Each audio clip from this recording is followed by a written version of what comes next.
The separation between earnings and losses in hog and cattle markets is noticeable again in the latest Sterling Profit Tracker. For the week ending September 14th, the average feedlot was shown losing $29 a head, while the farrow to finish margin in pigs was a profit of more than $12 per animal. But barring widespread disaster, this corn crop, even with growing condition hiccups in certain areas, will be a new record for U.S. production. As Iowa State Extension livestock economist Shane Ellis said when we talked Thursday morning, that could finally turn things around for those in the cattle industry. Well, looking at where we expect things to go, looking at the current market expectations, particularly from the futures market, I think that we'll be seeing a return to profitability in the beef finishing side of things. The pork guys have been making money for the last several months. That's going to kind of taper off at the end of this year. I think for the beef folks, we're going to see a return to profitability as soon as we can get additional amounts of this new crop corn into the rations and work that into the system.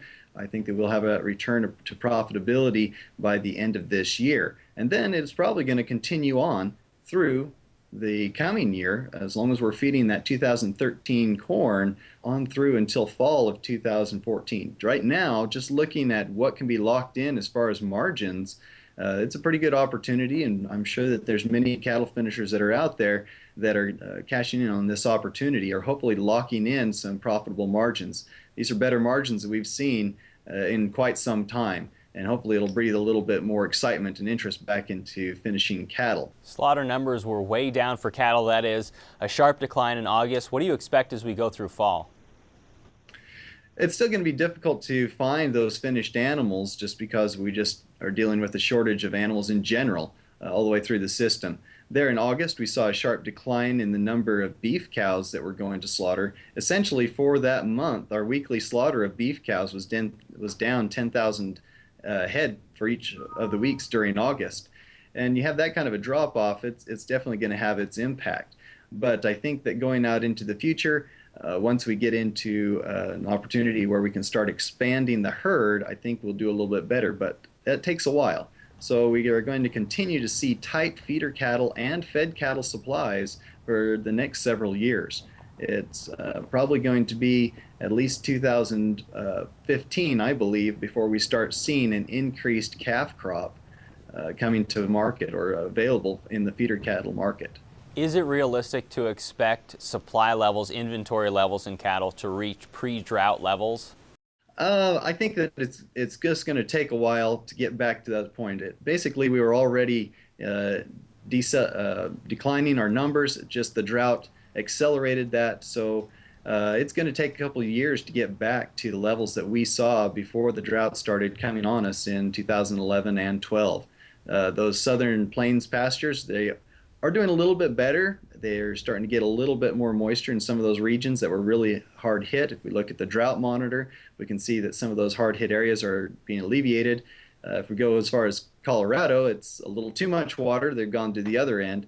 And I think that that's going to continue to affect Colorado and some of those areas where they've just had too much water. But the southern plains states, we will see those herds coming back. It will take a while. I don't expect a big push right now as far as trying to add cow numbers, just because trying to get heifers is going to be difficult. We can expect those heifer prices, with a return to profitability, those heifer prices are going to be going up in the coming years. But once again, droughts kind of linger on and take a while to taper off, and it's going to be a while before those pastures come back to full capacity still down there in some of those southern plains states. More immediately, what is your opinion on what might happen here in both the live and the feeder cattle market? I think that right now the live cattle market is going to be impacted by what happens with the economy.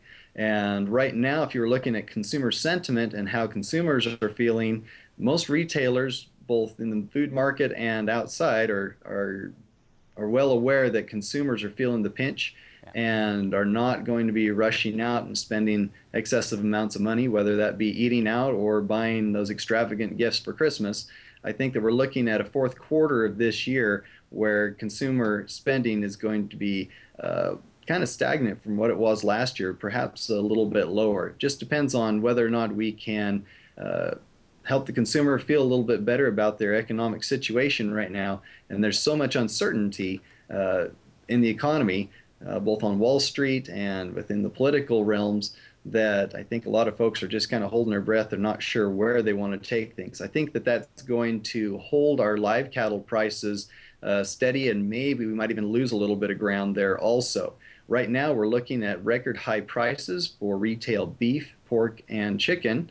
And I think that if we're going to continue to have those high prices, it's going to impact people's purchasing of the different protein products that are out there. They will go to the cheaper products that they can find. I see a little bit less purchasing of perhaps pork chops and going to some of the cheaper cuts of meat. We may see the continued growth in that demand for the beef products. Not sure how things are going to play out for the steaks, but right now for some of those higher end, some of those medium to low end cuts on the beef side, I think we might be actually holding pretty well for the next several months. As far as the feeder cattle side, I think that we're going to definitely see an impact on feeder cattle prices due to the decreased cost of feed.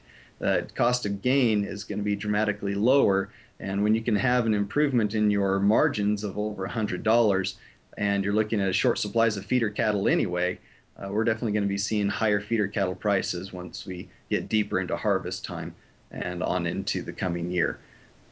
And in pork, those producers have had an opportunity here to carve out at least a little bit of a profit. Do you think they use that at all to try and expand? I think that they've already been planning on expanding for some time. They were just waiting for the opportunity to cash in on some cheaper feed, and that opportunity is coming.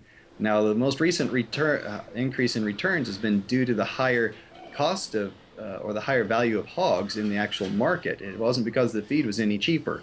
Now, if we can get a combination of the higher hog prices and cheaper feed, I think that it will be a pretty good mix for profitability for our swine producers. Now, we're going to have the seasonal decline in November, December for our hog prices. We always have our largest supply of hogs coming to market at that time, and it's going to depress that market. I don't see profitability being there in those months, but during September, October, I think that those will be profitable months for most of our producers. And if we go on out into the coming year, I see sustained profitability from the beginning part of 2014 on through until about the first part of the fall, when the next crop of corn will be coming on. Everything right now as far as profitability is being driven by what the expected feed costs will be.